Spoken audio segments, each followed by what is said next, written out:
Good day everyone, maayong buntag ang tanan dito sa Amadeo, Cavite to feature this farmhouse for sale. But before we start, I invite you all to hit that subscribe button and click that notification bell to get you notified for whenever we release new YouTube videos. Message us on Facebook and Instagram by simply clicking the link below on the description box. My name is Ray and let's begin this amazing farm tour.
So good day again, no? Thank you so much for always tuning in our channel. So anyway, so today, nandito tayo sa Amadeo, Cavite to feature this farmhouse for sale. This is very exciting property kasi this property has a total land area of 1.6 hectares. It has a lot of fruit-bearing trees with beautiful ranch house and of course with nice frontage, and the good thing, this is along the 4-lane road. So this property is perfect for restaurant, for resort, or for any establishment. No? Follow me, Benji, and let us check out the house, and later on we will explore the farm. Follow me, guys. Alright, so right here is your entry. This is your foyer area. So over here you have your gaming area. No? This is the first stop dito sa house na to. So check this out. See? Just imagine na you have a nice house, plus you have a 1.6 hectares property, plus this very beautiful space right here. So this one is your gaming station. So this estate has 3 levels, and we will check out your kitchen space on this level. Okay, let's go. So over here, nice, no? Remove natin yung shoes. Okay, let's go. So this is your combined living and a dining spot. So you have a lot of window. You have here your breakfast nook and your U-shaped counter space. With a lot of built-in cabinet, of course you have range hood, and you have here 6-seaters dining table right here. Plus you have an oversized window right here with a full view of your farm. Later on, now we will explore the farm. So right here, you have your bedroom number 1. Check this out. See? So this is the bedroom number 1 with built-in cabinet and a single bed with beautiful window size over here with a view of your farms. Okay, so over here you have your common bathroom. Check this out. So you have complete fixtures and features of this property. So you have heater already, and right here another bedroom. See? So you have a double-sized bed with built-in cabinetry plus nice window size right here. So this is the first level, then we will check out the ground level. Now, follow me, Benji. So anyway, so they are selling this property in the market for 110 million pesos. So if you are interested to check out and buy this estate, so you can reach us on the number visible on the screen. Follow me.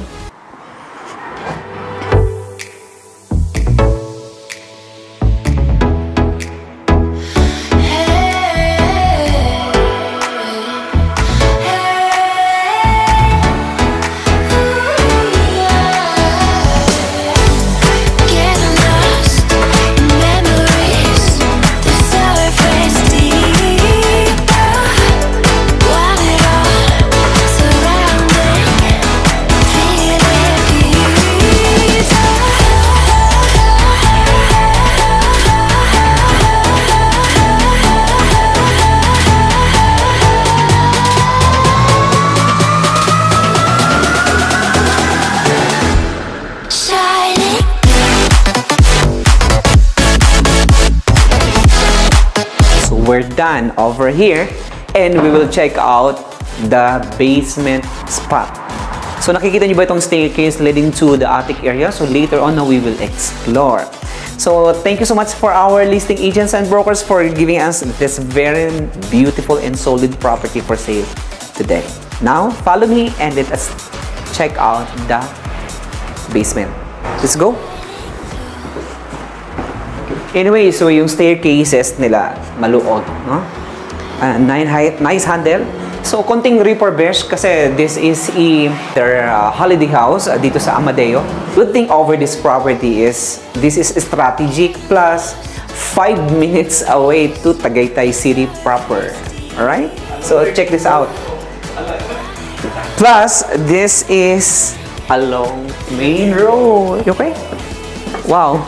The spot right here, so this is your entertainment area. So this is a full layout, no? So since this is your entertainment area, or you can put here your theater room, and you have intercom, plus over here is a storage spot, and nice spot here, no? Ang laki. So you have a kitchen space, you have a door, maganda for a entertainment area. Alright? Anyway, so this property, itong house na to, parang given na or giveaway na because it has a 1.6 hectares estate. Right? So we will check out the third level and on the basement spot, and this staircase leading to the third level. So if you are interested to check out and buy this property, so we will do a full view according to the seller. Okay, so itong bahay na to is giveaway na lang siya. So because of the land size, and over here, see? So just imagine na you have nice frontage, plus you have a lot of pine trees, napakadami mong fruit-bearing trees doon, no? Let's go, Benji! And we will check out the farm. Anyway, so ito yung pinaka-boundary ng property. See? And this property is enclosed with perimeter fences. Right. Napakadami mong pwedeng gawin dito. So, the property is a rolling terrain. Kaya, very exciting. And over here, you have almost 50 pine trees. You have langka. You have Mangosteen. And you have Rambotan. Plus, you have Durian tree, no, mga 20 puno. And napakaganda ng plotting ng lote. And of course, dito sa side na to, you have this fence. So, the property boundary po ng mga properties. And makikita nyo din, no, over here, so malinis dito. So, they have 2 maintenance. Alright, so we will go over there kasi mayroon pang isang giveaway na bahay, no? Check this out. Let's go. This is a balimbing area, a tree. And dito sa side nito, you have the avocado tree. So lahat ng mga puno dito is namumunga na. Magpipitas ka na lang and let's go. So this one is Mangosteen. Careful kasi madulas. And you have Chico tree. May kang coconut tree.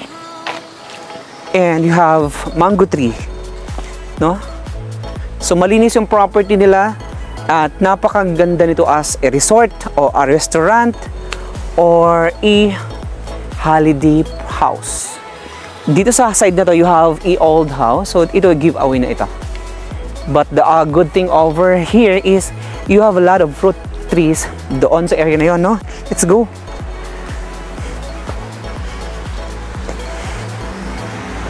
See? So this is a beautiful property for sale and selling in the market for 110 million pesos. In terms of legal matters, the seller is alive, RPT updated. Of course, the seller is nandito lang sa Philippines. No, let's go. So over here, ito yung Durian tree. Wow!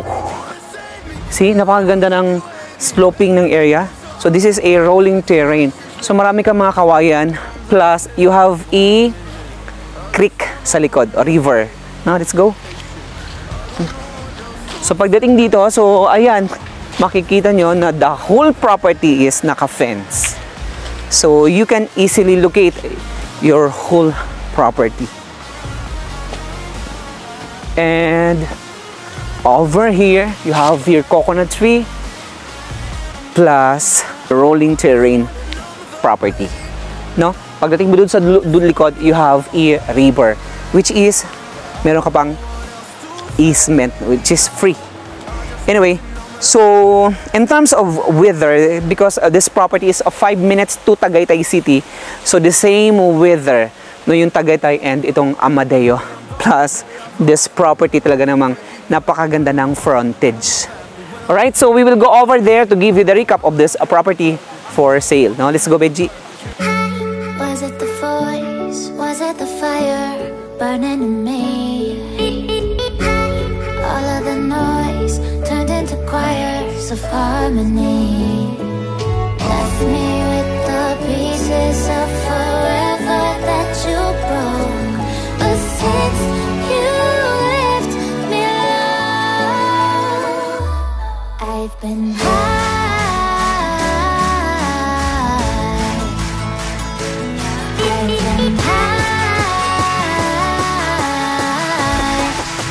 So to give you the recap, so this property with a total land area of 1.6 hectares. So it has 2 houses.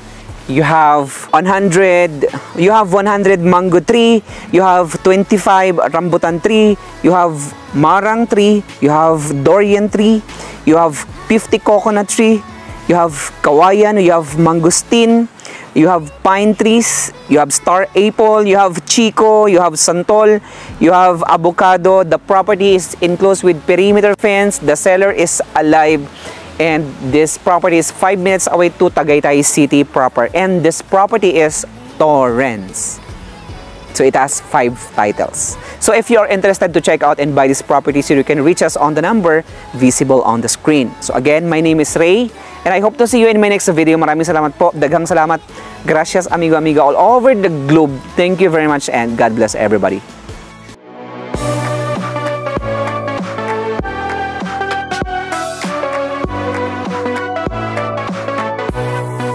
Deep in the dark, down on my knees, I've seen things that you wouldn't believe. I was lost until I found that I'm invincible. Nobody gon' bring me down.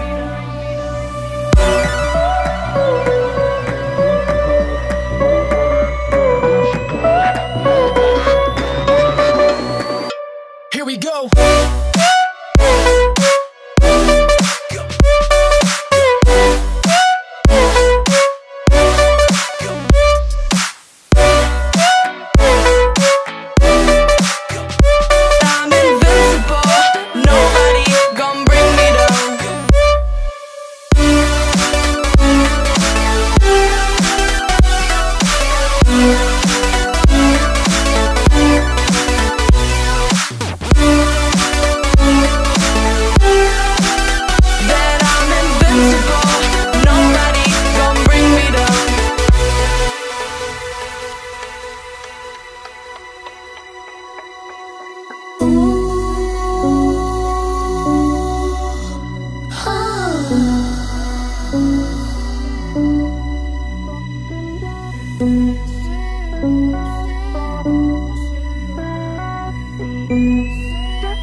Invincible. So the good thing over this property is this is strategic plus 5 minutes away to Tagaytay City proper.